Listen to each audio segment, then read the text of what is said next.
Hello, everybody, and welcome to another episode of Audio Judo. I'm Kyle. And I'm Matthew. Audio Judo, of course, is a proud member of the Pantheon Podcast Network. If you're a fan of Audio Judo, you might enjoy one of the other podcasts we produce as well. Through Line, where host Christian investigates common thread running through an album. It's in its second season right now. And Audio Judo does jazz, where our host Chris talks about the history and stories behind some of your favorite jazz albums and musicians. We'll be back for another season coming up shortly. Excuse me. Whoa. Along with the regular Audio Judo, all three of us are proud members, like I said, of the Pantheon Podcast Network. If you're a music fan, there's something for you on Pantheon. With over 100 podcasts in their network to choose from, you can find something for sure that you'd like to listen to. When you're done listening to Audio Judo, check out some of those other podcasts at pantheonpodcasts.com. Yeah, like the Metallica Reports, the only official Metallica podcast on the internet, in the world. And after a 2-year tease, I do have confirmation that we are finally getting ready to release the beginning of season 2 of Audio Judo. He is just about... Audio Judo does jazz. Correct. We're just about ready to do that, so I've been teasing it for 2 years, and it's about ready to happen, so excited about that. So how about this, Kyle? This is the first episode of season 6. Season 6 of Audio Judo. Shit, we're old. That is crazy. This is episode number 139, which means we average 27 episodes a year. And I can say this proudly, we have never missed a release date in 5 years. That's pretty good. We release an episode every 2 weeks without fail. And like every season that has come before this, we're starting season 6 with an episode about Toad the Wet Sprocket. Indeed. So our very first episode was about their album Fear. And while this podcast has taken a much different shape over the years, the heart of it is still the same. Me and you talking about music and Randy making us sound good doing it. But because we felt like we really hit on something after that first episode and found that there were actually people that wanted to hear it, I thought, being the superstitious person that I am, we should start every season with something regarding Toad the Wet Sprocket. So if you are interested on catching up on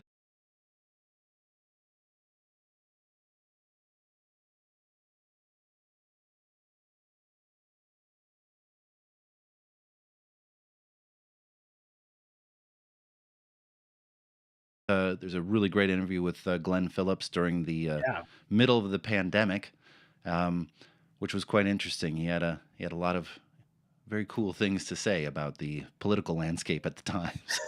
He did, and it's interesting to go back, and we did several interviews with people during the pandemic because they didn't have anything better to do, and it's interesting to go back and listen to those and how things are so like.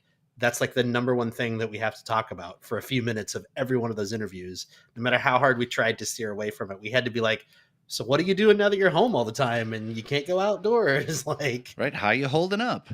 Yeah. Fun though. Fun to go listen to it again. So, Matthew, yes. we are starting to get down here. There's only 3 Toad albums left for us to do, unless we go to the live albums. True. So which one are we doing? We are doing, okay, so for this year's episode, we're going to go back to the very early part of the band's career and their second album, the 1990 record Pale. I know we talked about how they got to this point on the very first episode of the podcast, but honestly, I've only listened to that episode 1 or 2 times because we didn't really know what we were doing or what we wanted to talk about or how we wanted to present it, and it doesn't really sound all that... it doesn't hold up as great as some of the more recent episodes do. Sure. So I know we talked about the fact that the band met in high school in Santa Barbara, California in the mid-'80s. The band consisted of, at that time, Glenn Phillips, who was a freshman in high school and played guitar and was a singer, Todd Nichols, who played guitar and also sang, secondary singer, if you will, Dean Dinning, bass player, and Randy Gus was the original drummer. Randy, Todd, and Dean were all seniors in high school to Glenn's freshmen. And they all met in drama class and liked to hang out and play music together. They entered a Battle of Bands contest that they promptly lost, but they really weren't that interested in being professional musicians. They were just kind of looking for something to do and not be bored. So, I found out a little bit more about their history in the digging over the past little while that I would like to pass on now that I did not include in the first episode or subsequent episodes. So I didn't know this. The original name of the band was actually Three Young Studs and Glenn, which doesn't have the same ring to it, but No.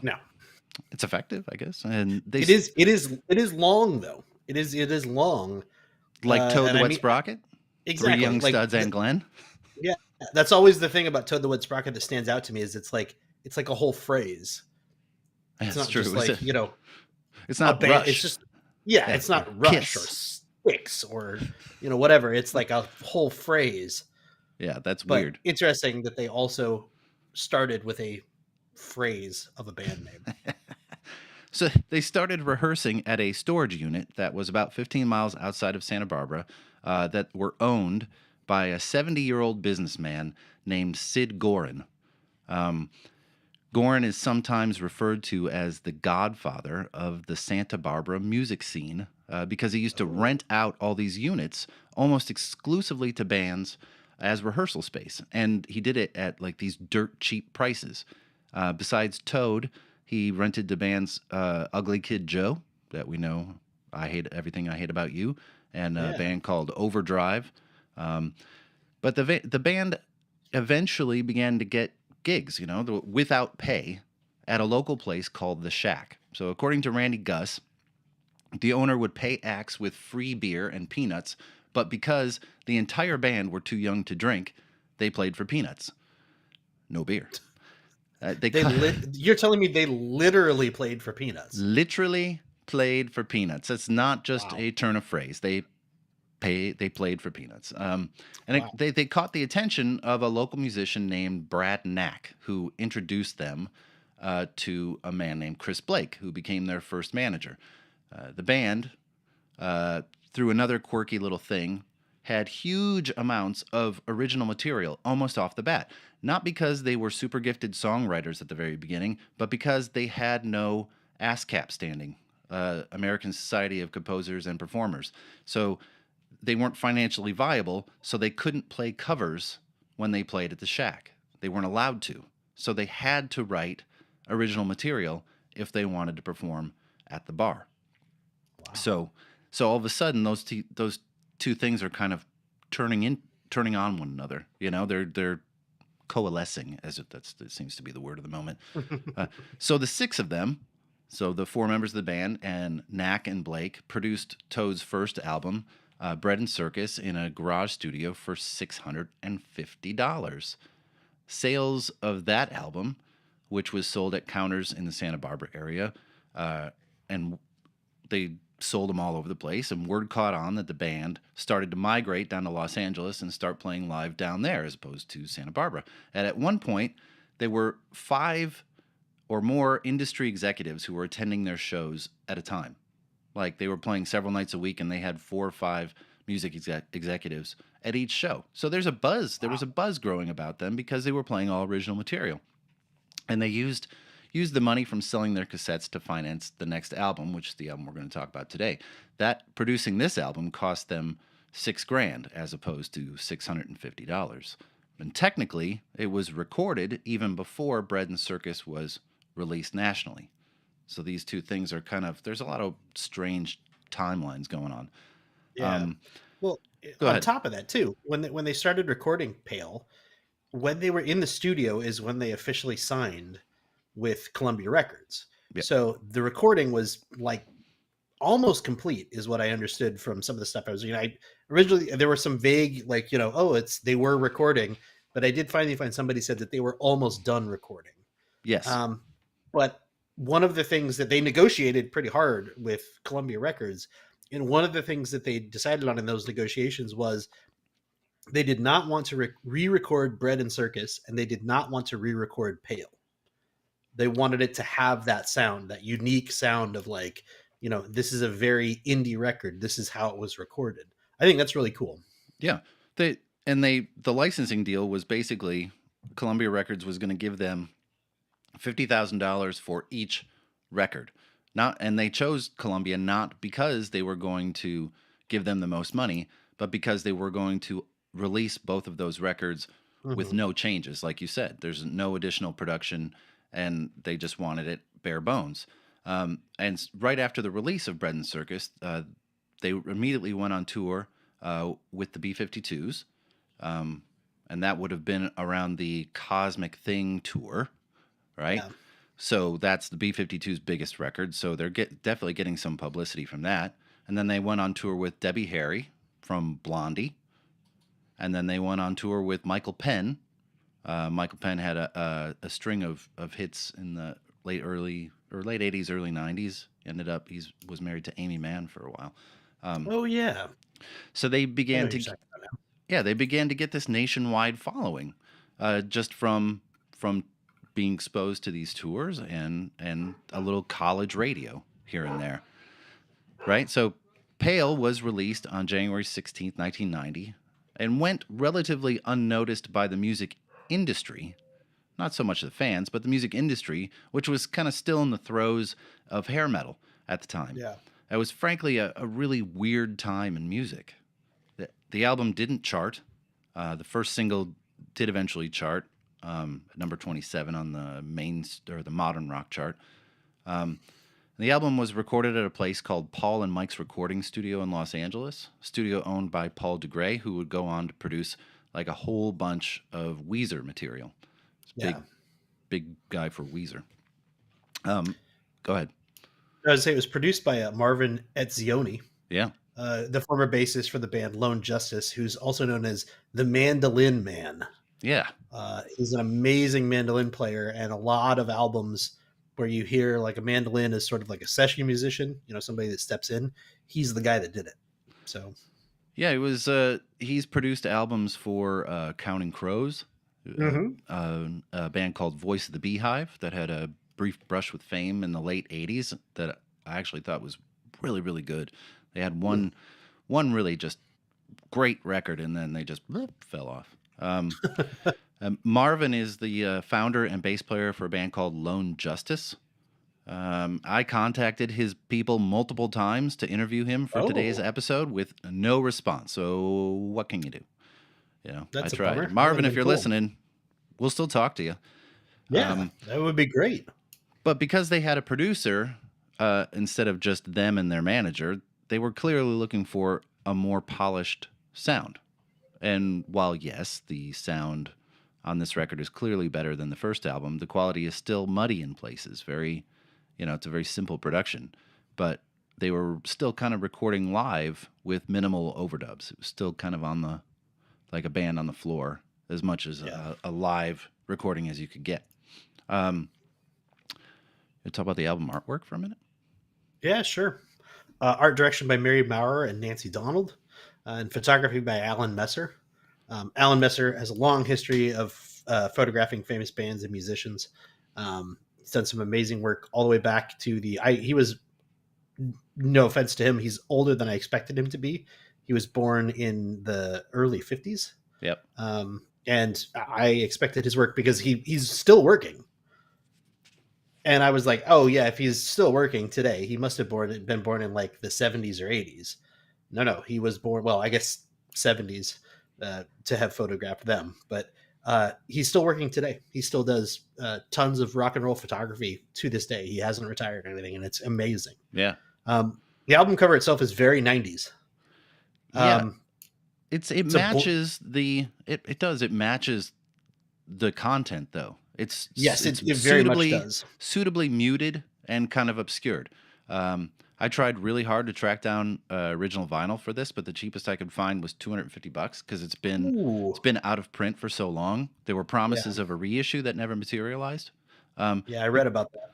but basically, it's an olive green cover with the band name on the left hand side, pale written thin and large on the right hand side. The image seems to be an out of focus tree, like a dead tree, and Yeah. it totally fits the mood. And did you found that Nancy Donald was the art director on this? Yes. Yeah. Did you happen to see what else she's done? So No, I didn't look her up. she's got a Grammy nomination, but she also worked Oh. on the Dangerous album cover by Michael Jackson, a cover that the Hmm. three of us have quite a bit of familiarity with as we stared at elements of it every night of our work lives. Some of us still Wow. do. Uh, Yeah. like I couldn't believe when I saw that. I'm like, really? Wow, that's a change It from. is. It doesn't Yeah, make much that's a sense. little because this is so simple, and it's somewhat ironically the tree itself is a bleached white tree. It's very pale, Yeah. uh, but that's interesting. I should have looked her up a little bit more, but I ran out of time on that. But I will say that dangerous album cover really is for whatever you think about Michael Jackson and the fact that we're all kind of burnt out on it because we had What to do you? look at it so much. What? Yeah, No. it really is an amazing cover when you dig into like all the little interesting, intricate details that are in it, and the little like every single item on it is, and there's thousands of them, is a reference to something. Yeah. So there are like Neverland Ranch references, there's Disneyland references. It's pretty amazing. There's all But Bubbles that's the Chimp reference. There's everything on yeah, that album cover. It's so much. And you mentioned the photographer. There was also another artist on there that mhm, worked on the album, Mary Moorer. She was yes, also nominated for a Grammy and worked with Streisand, Diamond, Carrie Underwood, Santana, Tom Petty. That's some impressive firepower for an yeah, alternative band from Santa Barbara with a very limited resume and really sad music. Like yeah, Columbia clearly was throwing stuff at them to, sell some records. yeah. Now I think we talked about this before on any of the early episodes that of Toad the Wet Sprocket, but here we are again. Um, this was the album that introduced me to Toad. Hmm. Uh, Around this time, I was lost. I had little direction, probably none. Let's go with none. And my life was a series of getting to the next moment, right? Life just seemed to be what happened in between being asleep. Uh, I didn't I didn't know where I fit in or how or where I ever happened to be. I always wanted to be somewhere else. Somewhere else. If I was home, I wanted to be out with my friends. When I was out with friends, I wanted to be somewhere else. And when I got to that somewhere else, I wanted to be home by myself. I was profoundly lost. This was also the period where I was listening to inordinate amounts of music all the time, all day, and all night, in the car, in my room, everywhere. I was searching, searching, searching, but for what? I really had no idea. I was just convinced that I would find it, in music somehow. So one evening I was hanging out at the house and I needed to be somewhere else. So I drove to the local music store, Harmony House on 11 Mile and Hoover, for those of you in Michigan listening. Um, I thumbed through the albums and stumbled upon this record with the hilarious name, instantly recognizing the Monty Python reference and being curious about the bleakness of the album cover. Those two things didn't seem to marry up. I have a humorous band name with this very stark album cover. But I was trying to cover my tracks, so I wanted to not just get something depressing, and I was hedging my bets that this was something depressing, even though I really had no idea. So I bought this CD and also the album Doubt by Jesus Jones, Hmm. which was bright and poppy. So, I had a counterpoint to this record. If it was too bleak, I could listen to some pop alternative type stuff. But I became obsessed with this record from the very beginning. Its muddled mix just kind of added to the allure and attraction. It was morose, it was downtrodden, it was sad. There are moments of, sardonic humor. The instrumentation is simple, which is not my background. I like really complicated instrumentation. So it was weird that I was really finding something in this music. I used to listen multiple times a day, which only fed the depression that I was flirting with. Um, but it seemed that whatever this band was grappling with emotionally was fairly similar to what I was. 'Cause we were speaking to each other, or at least them to me. And I was hooked, and I haven't stopped listening to them since. This has just been kind of a lifelong passion. So that's why we're talking about Toad the Wet Sprocket again. That's cool. Yeah, and I definitely think this album was remastered a few years ago, Yeah. and I would love to do a side by side comparison, because a lot of the original reviews that I saw for older copies of this, either on CD or on vinyl, did say that it sounds very muddled, Mhm. and the instrumentation sounds very like squished together, sort of. And listening to it, just on iTunes, it sounds great. The Yeah. instrumentation is very, very separate. You can really hear each instrument. You can pick everything out through almost the entire album. So I'm assuming that's all from the remastering. Yes, this is Um, what you heard is not what this record sounded like at the Very beginning. interesting.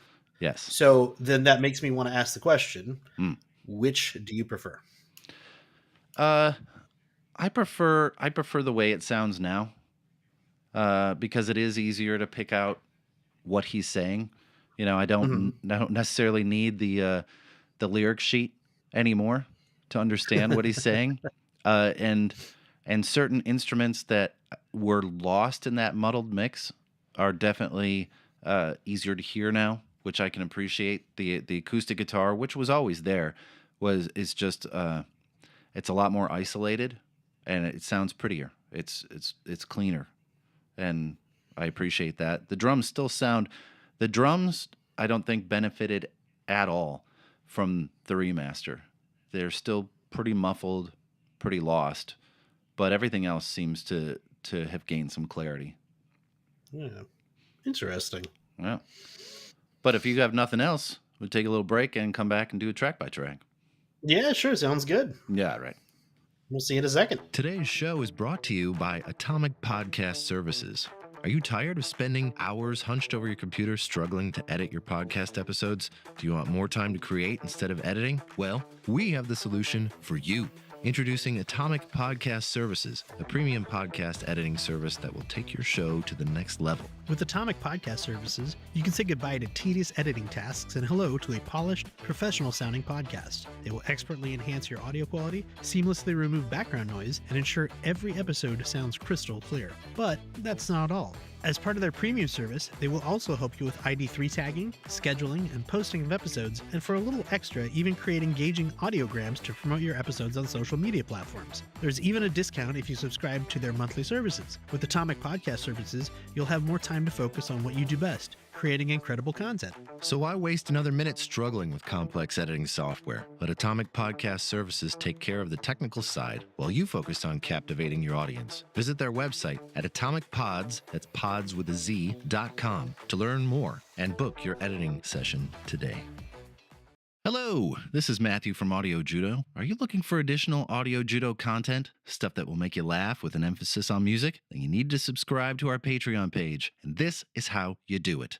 First thing, head to our site, patreon.com/audiojudo. Our Patreon site is the only place you're going to find all the extras that we work so hard to provide. There are Judo Chops, which are mini episodes. There are bits that are taken out of episodes for whatever reasons. Some bloopers, some full interviews with artists like Steve Hackett from Genesis. We have 3 tiers currently. There is the Shout It Out Loud tier, which would only cost you $1 in the US. For that amount, you get a shout out by name at the end of each episode. For $5 a month, little step up, the front row tier, you get a shout out on each episode, early access to full episodes, and access to all the bonus content. With a more significant investment, $20 a month, the Backstage Pass tier, you get everything that is available at the other tiers, a special personalized gift from Kyle and I. Most importantly, after paying for 1 year, you get to host an episode of Audio Judo with me and Kyle on the album of your choosing. We have completed several of these. They're a ton of fun. You can find the link to our Patreon account on our website, audiojudo.com. But if you can't find it there, it is patreon.com/audiojudo. Thanks for subscribing. And now back to the pro.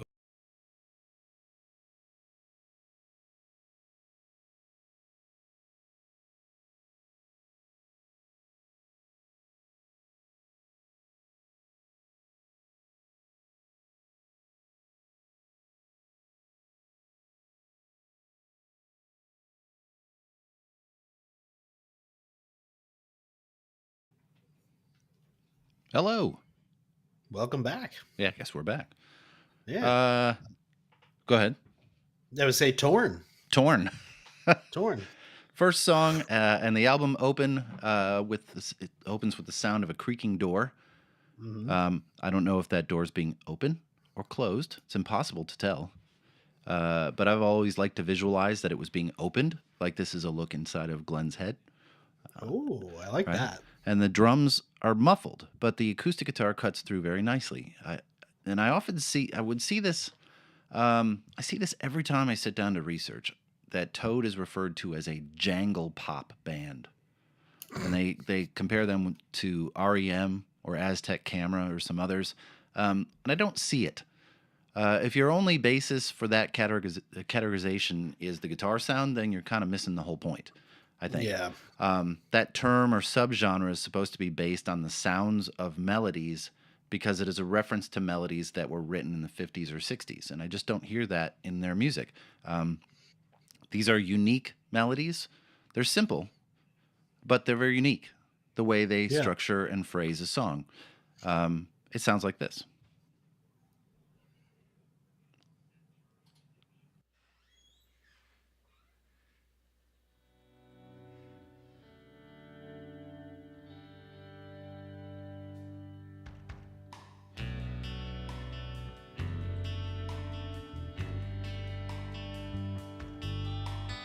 I feel nothing inside myself.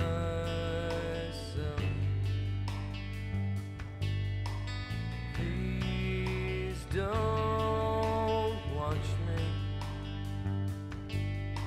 Love like an infant trying to stand up. Go I ahead. really love the opening to this. It's so subtle and it's so it's quiet. It's very quiet, but it's also got just enough to carry you along, and you can really hear each like I said, you can hear each instrument taking its own little part, but it all fits together really beautifully. It's very nice. It's introspective. The first Yeah. lyrics of the song are "I fear nothing besides myself," so it's easy to see why these lyrics spoke to me so specifically. You know, he's lost, he's confused, but the biggest thing he's afraid of is himself, because that's the one person who could do considerable damage Yeah. to him. And the connection to these songs was real, and it was instant. Just the way he was singing, like within the first 10 seconds, I'm like, well, all right, I'm going to be listening to this for a long time. Yeah, and it's crazy to think he was 18 at this time. That is correct. He was 18 years old and writing music that was this well written and poignant and wonderful to listen to, and spoke to a lot of people. Yeah. That's pretty amazing. And I was 18 when I was listening to it for the first time. Yeah. And without the ability to articulate the things that he was saying, that's what I'm like, yes, this is what I am trying to say, whatever he's saying. So he had the ability to, say it for me, as it were. Yeah. Come Back Down is the second song. Sure.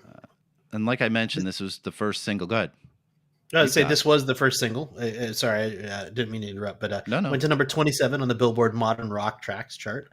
So yeah, that's not shabby. That's top 30. For a band that recorded this album for $6,000 as their second album, Right. that's pretty damn good. Yeah, and this is one of the main reasons that it seems to steer me away from jangle pop and more into like a folk rock alternative. There is the mandolin in here, which is awesome and expertly played, and the vocals, which are fantastic, are just so unlike what Glenn would eventually sound like. He mumbles through a lot of the album, sings at the very low part of his register in this very somber, morose, kind of leaden voice, something he would remedy with the next album for great benefit. But there's a lot of pain in his voice. Very clear pain. The song sounds like this. Would I come back down? The one crazy too. Anything you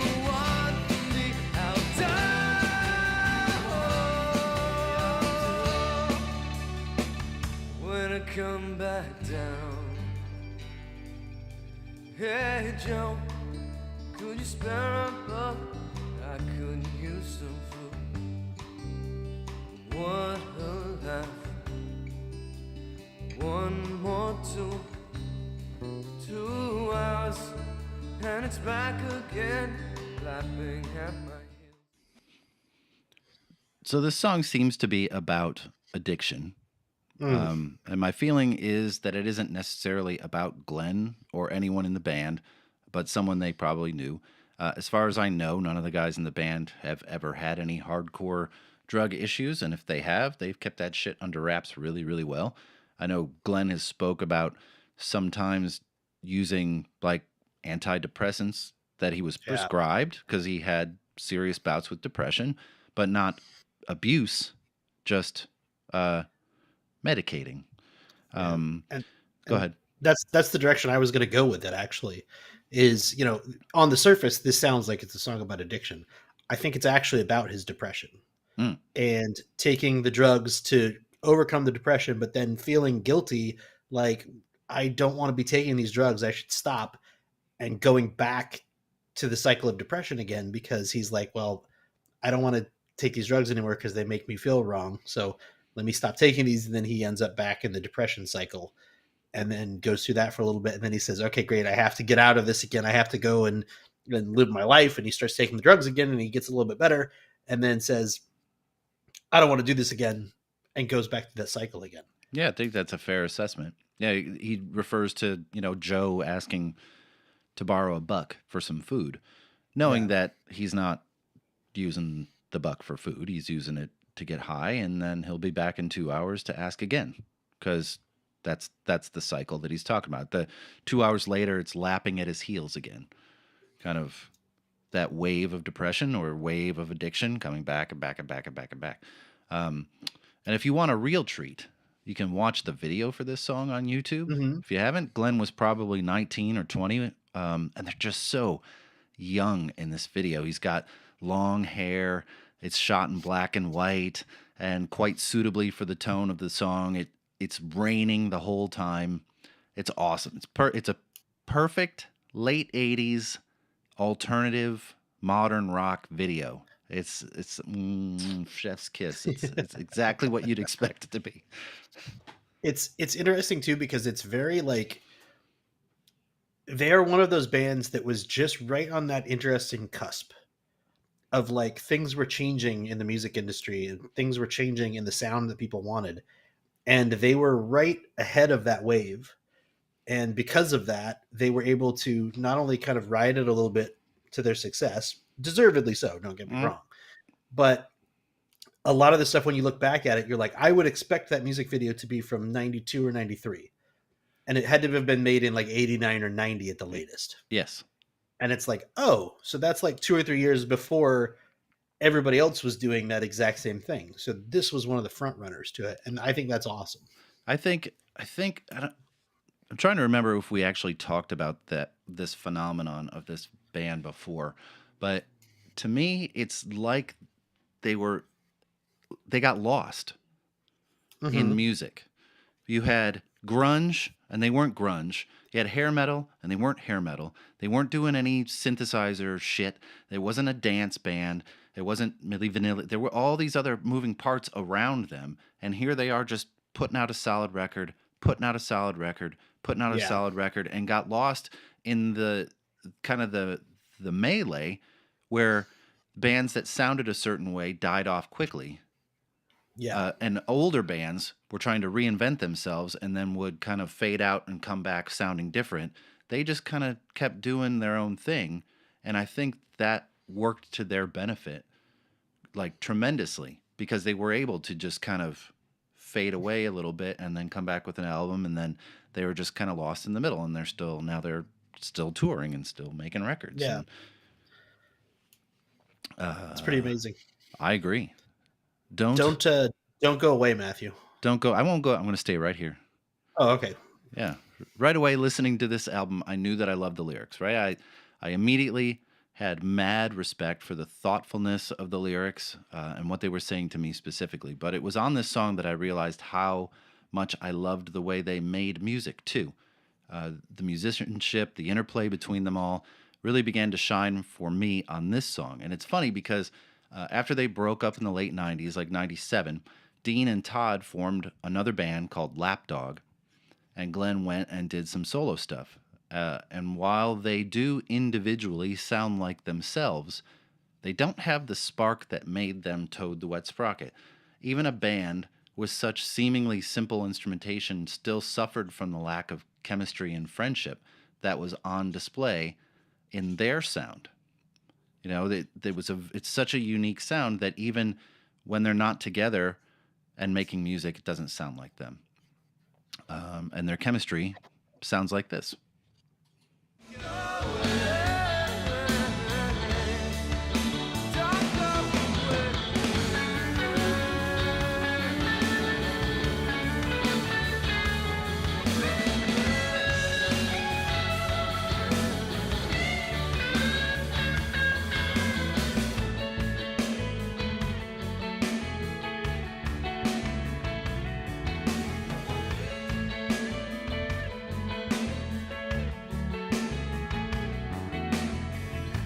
We were sharing so many words and feelings. Edges heavy on it seems. Years alone that I told you that.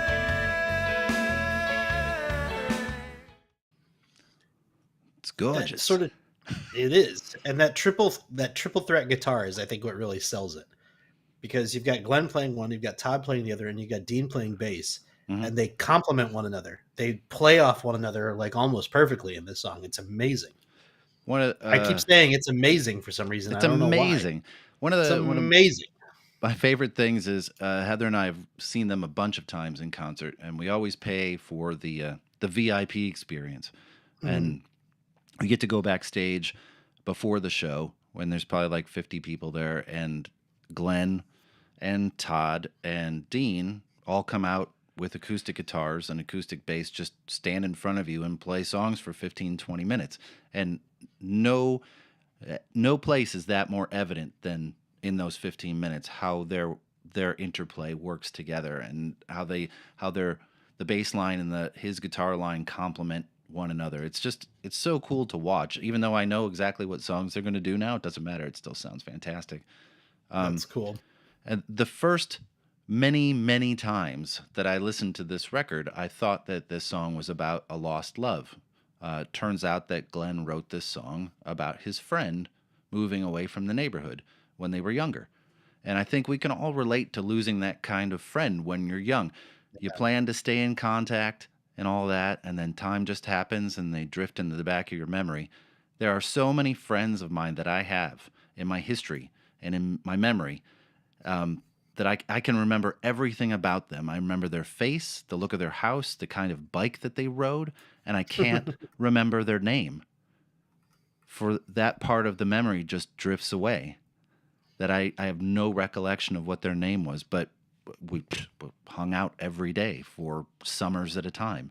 So it's just memory's weird.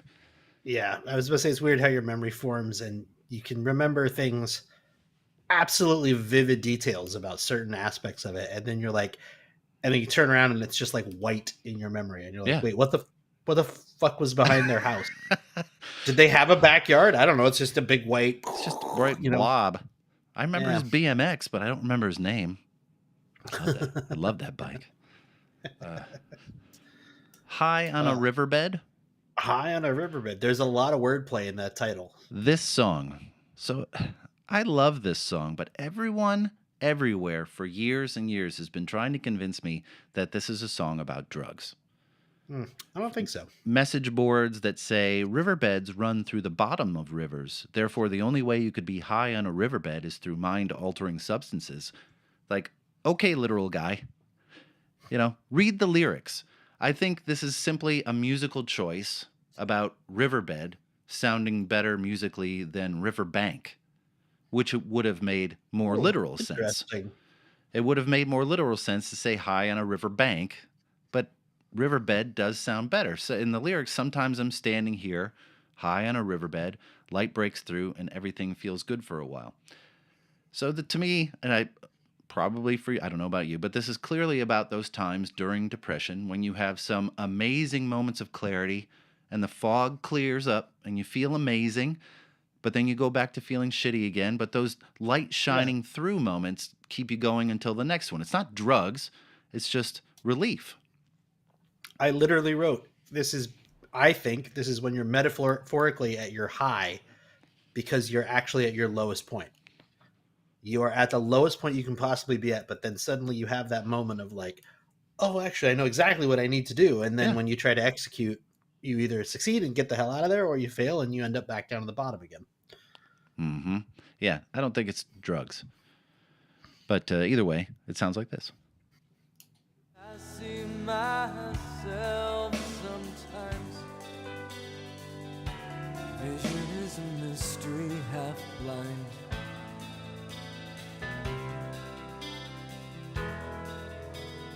Keep missing all the time. Seeing what it could be if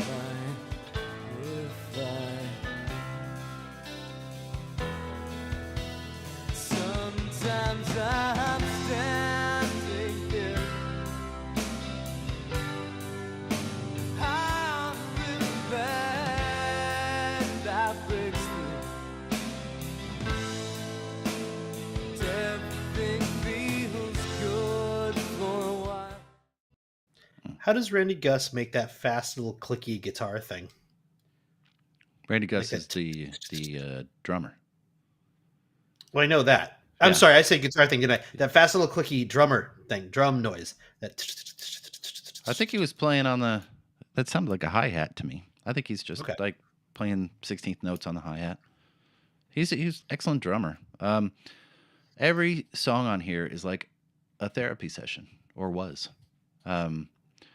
It's sometimes it's difficult to listen to, but it's incredible. I think about. You think about what? This song. Absolutely, it's one of my favorite songs on the record. On a record full of favorites. This song is sung by the guitarist Todd Nichols. Usually gets one song an album to showcase his vocals, and they are so different than Glenn's songs.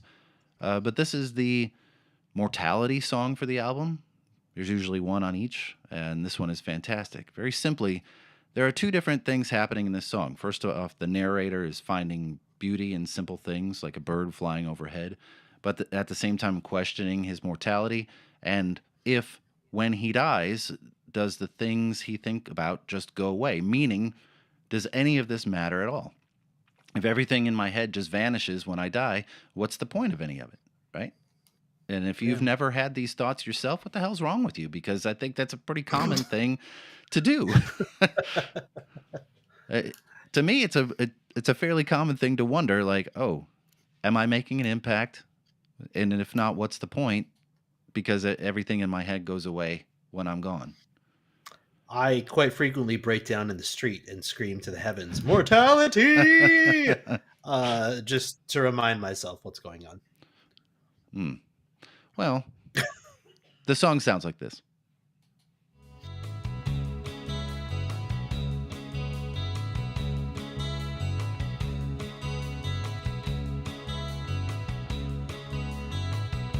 I believe in so many things, you know that none of them are true. And my feet from upon a pathway I am far too blind to see, leading you. Funny how the days go by miserably and faster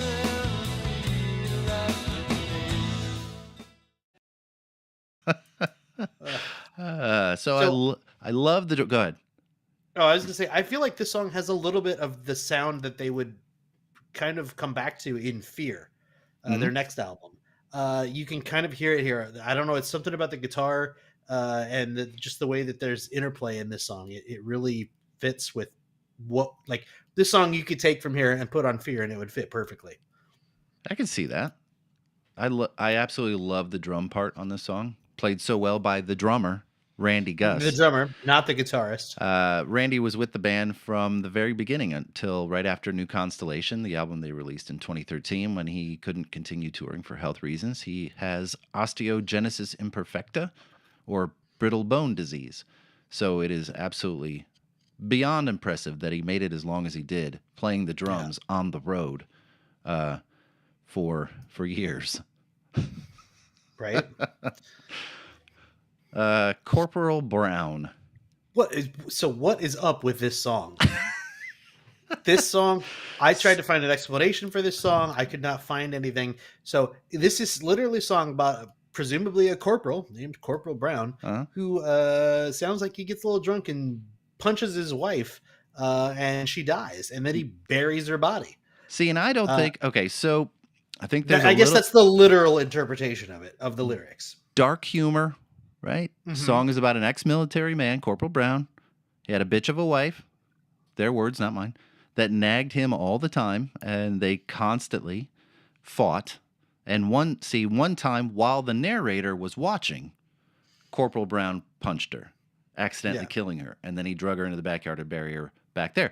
The caveat of the story, first of all, the caveat of the story is this: an unreliable narrator, because the narrator says, "I was a bit drunk." True. So maybe this didn't happen at all. Maybe he didn't see what he thought he saw. You know, it's funny. It's a strange, quirky little song in the middle of a record that's totally heavy. But, you know, let's make a funny song about a guy punching his wife and burying her in the backyard. It sounds like this.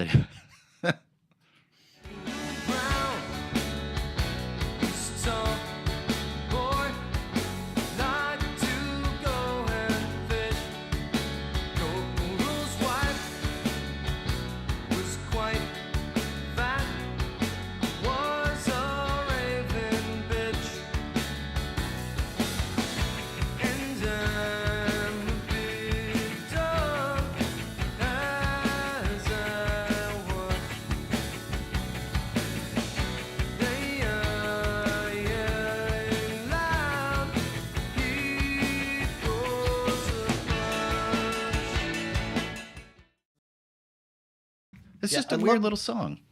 It is. And I love the little echoey guitar effect in here. It sounds really good. It adds to it. Yeah, it just doesn't make any sense. Yeah. It's one of those. Maybe it doesn't need to. It's just a fun song. Maybe it doesn't. Jam? Just go with it. Just go with it. Jam. Delicious jams and jellies? Delicious jams and jellies. Goldfish jam. 3 people in the world got that, and they're all right here. They're all right here. This was the other song that was released as a single, although it did not chart. It's one of my favorites on the album, and as the song title suggests, it is a jam. It's the fastest and rockiest song for sure. Lyrically, the girl he is with is most likely bipolar and is shifting between emotions all the time. Sometimes she's quiet, and he's afraid that a word will break her. And then when they go to a party, she sits there all boring, and he's really confused by her behavior. And then she tells him that she needs someone that will worship her and do anything at all for her. And he responds, as a lot of 18-year-olds would, "I don't need this shit. My own life is complicated enough." Yeah. I mean, basically, he's just saying, like, okay, I can't do this. As the lyrics say, he doesn't need that schizo bull. Yeah. So I love that phrase because it has 3 meanings. So first of all, schizo bull, like literally, like, I don't need your bullshit. Right.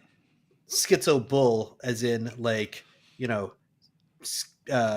like, wow, I just totally just derailed my own train here. Schizo bull, as in, like, you know, I don't need your bullshit. Schizo bull, as in, like, she's literally sometimes just a bull.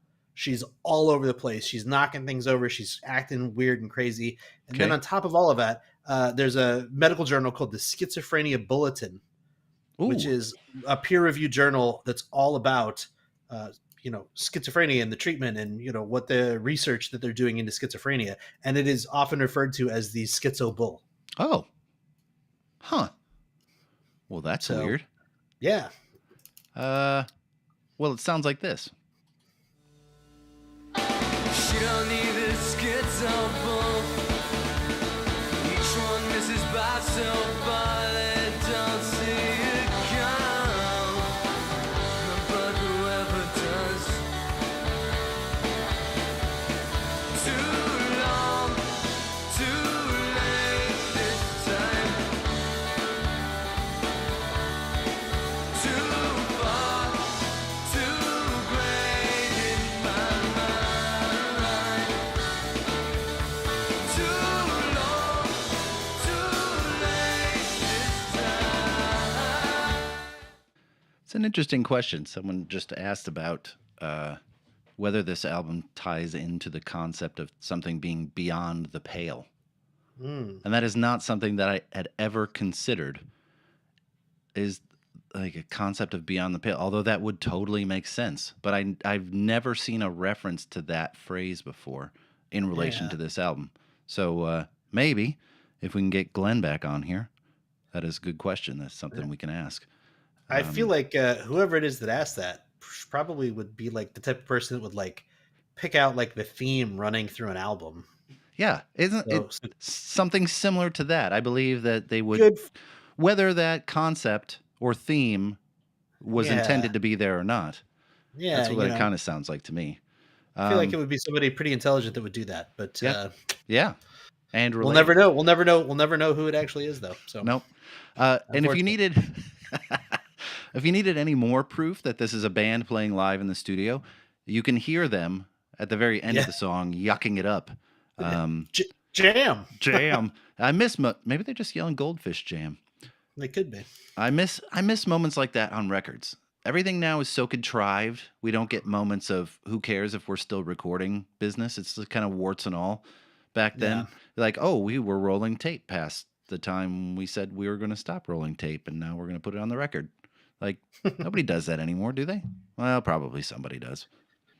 I mean, I think now it's so easy to like, all you need is more hard drives. And so people just like literally just like, let's hit record and just fucking go.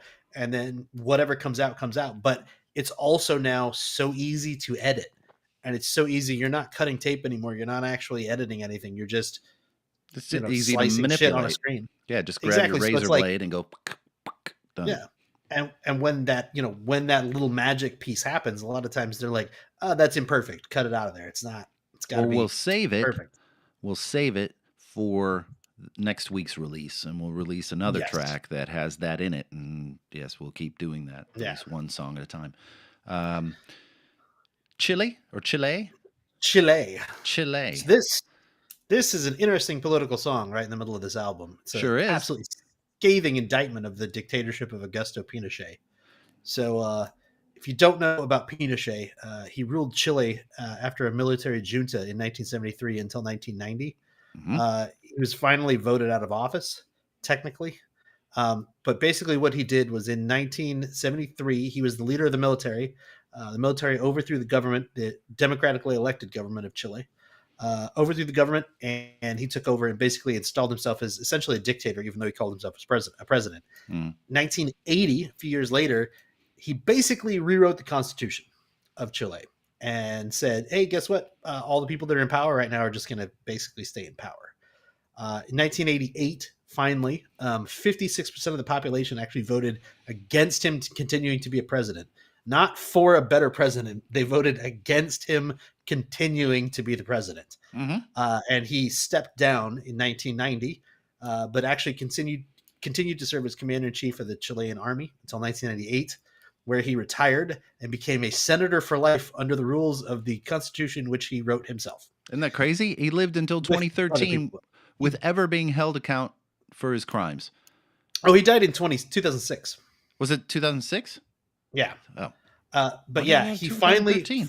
finally in 1998, he was actually finally arrested when he was visiting somewhere in Europe. I'm sorry, I didn't write that part down. and returned to Chile under house arrest. He was finally being prosecuted in Chile when he died in 2006. There were 300 criminal charges still standing against him, including things like human rights violations, genocide charges, things like that. So during his time as ruler, at least 1,200 people who were marked as leftists, socialists, or political critics were executed. 80,000 people were put in internment camps and tortured.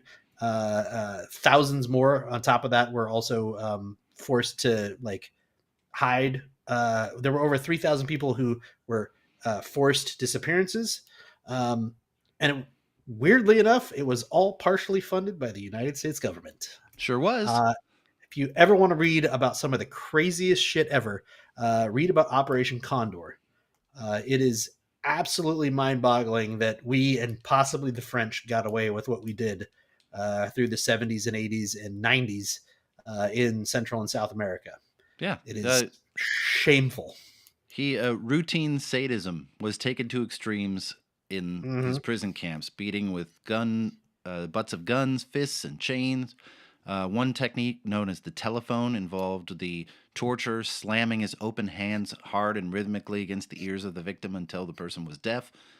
Prisoners were dragged into the parking lot, had the bones in their legs crushed as they were run over with trucks. Some died from torture, some were beaten and left to die from internal injuries. Corpses were interred in secret graves, dropped into rivers or oceans. He was an asshole. Yeah. And around this time, to 1990, there had been a glut of songs about this subject. Songs by Sting, one called They Dance Alone. Simple Minds wrote a song about it, and U2 wrote a song called Mothers of the Disappeared, which interpolated the crimes in Chile and Argentina together as they wrote about the mothers of political prisoners who would disappear and never be heard from again.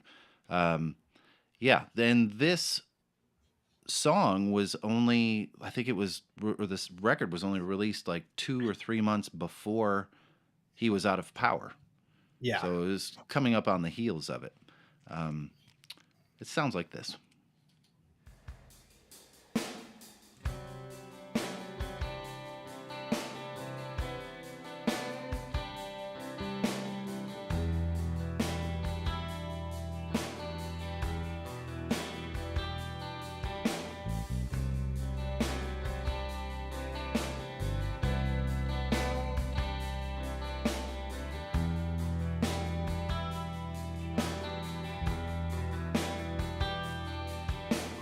Be who you are. If it fits in the system.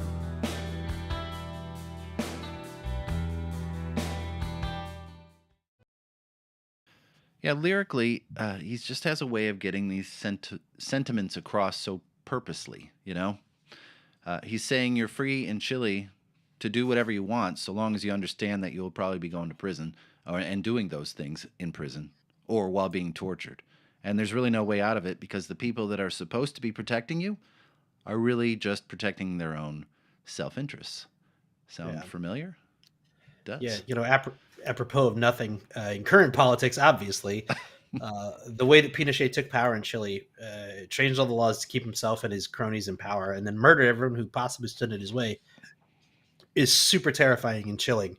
There is a fantastic book called Fear in Chile, Lives Under Pinochet by Patricia Pulitzer that is amazingly detailed and covers a lot of the stories of people that survived and some that didn't. When I read it a few years ago, it messed me up for a little while. It's a very chilling book, but worth a read if you want to. It's a good song. Yeah. Liars Everywhere. Not the musical instruments. No. Actual people who lie. This is a wonderful tune about not being able to trust anyone, maybe, and even most specifically himself. Liars everywhere, including in his heart and mind. And this is what it sounds like. Here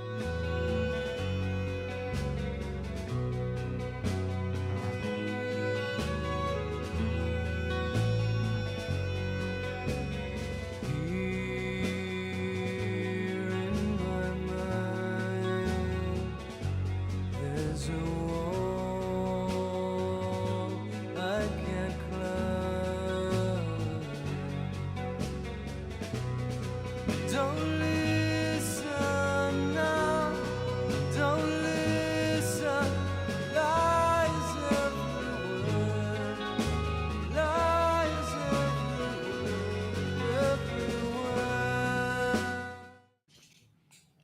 it's simple. It is. And there's so few lyrics in this, but they're used so well. Very sporadic. Yeah, it certainly wasn't brightening my mood back then. Now, there may be liars everywhere, but nothing is alone. Like the next song, Nothing is Alone. Yeah. This is another one that's a little bit of a hint of what they might do in the future. But and again, it's sung by Todd. Yeah. Yeah. Interesting. I did not put those two together, but interesting that both of them. Yeah, through all these dark moments, he has moments of clarity, much like he did on High on a Riverbed. The irony, this is a Todd song. They're never actually clear about who writes which songs. It's all collaborative to some degree. So are these Glenn's lyrics? Todd generally has a more positive outlook on things, but lyrically, who knows? But he's just standing there in the rain and letting it wash over him, cleansing him. Great lines like, something rushes over me and I find myself standing there, lift my eyes up to the sky and offer a silent prayer. Musically, I love the sound of this song. The bass carries the day on this song, played wonderfully by Dean Dinning. And if you've ever seen or heard this guy in an interview, you should. He is hilarious. We had him booked last year, and then they went on tour, and it kind of fell through. But I would love to have him on the show one day because he's really funny. It's be a really good interview. And this song sounds like this.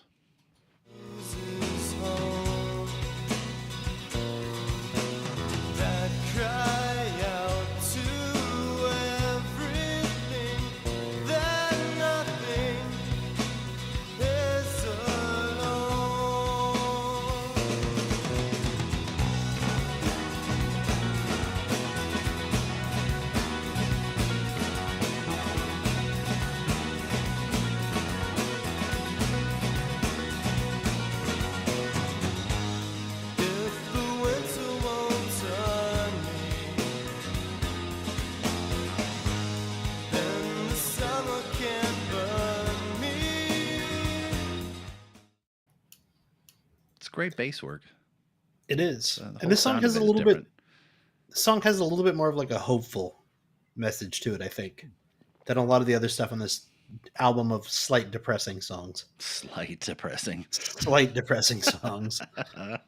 And then the last song on the record, She Cried.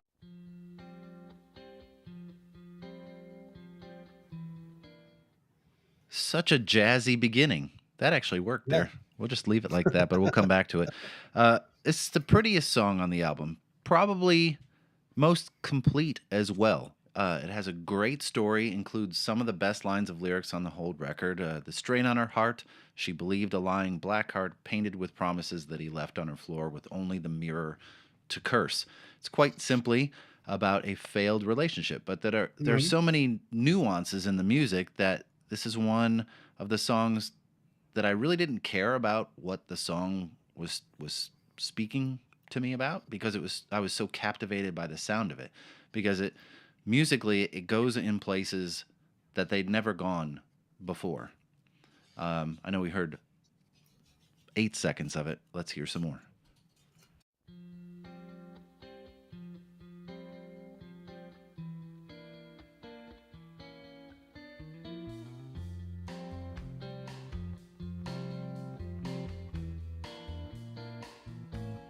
Solitaire,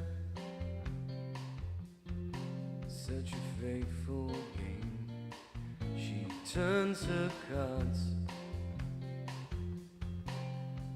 writes her name on the napkin now. Turns another card.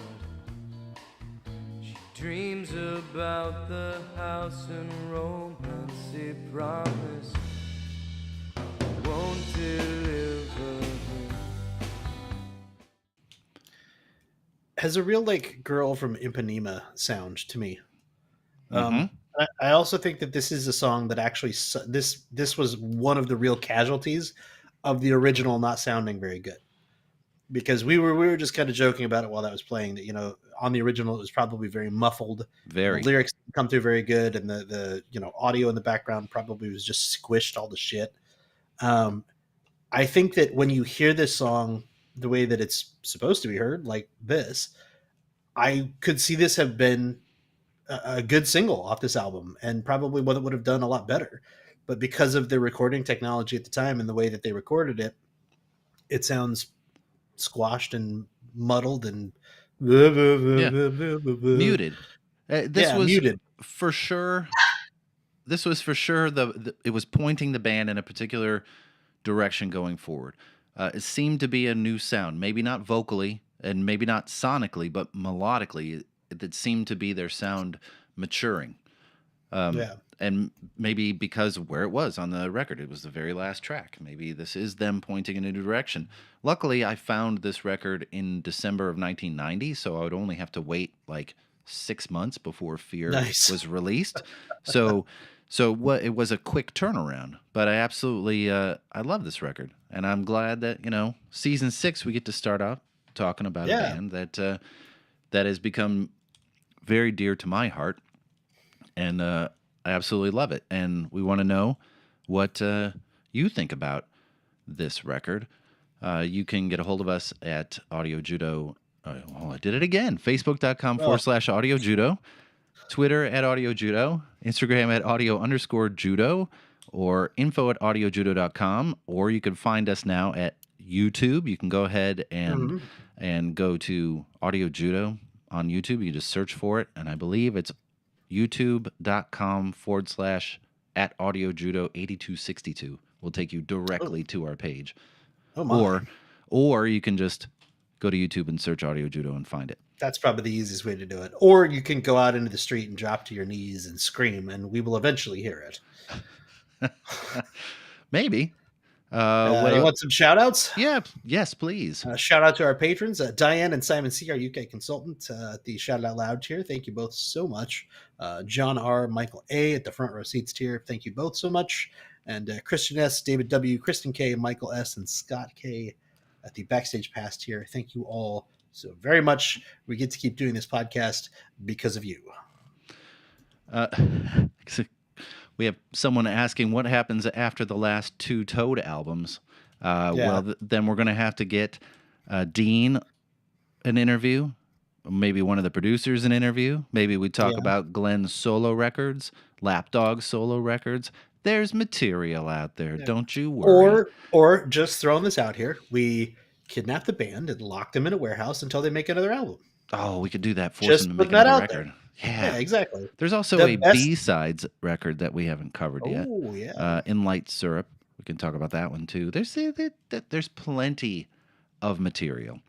I mean, we've got at least 5 more years worth of material. Right. I think so. Right there. And we're in season 6 now. We have episodes coming up from Yes. We talked about Yes way in the way back. Rotating Rosters.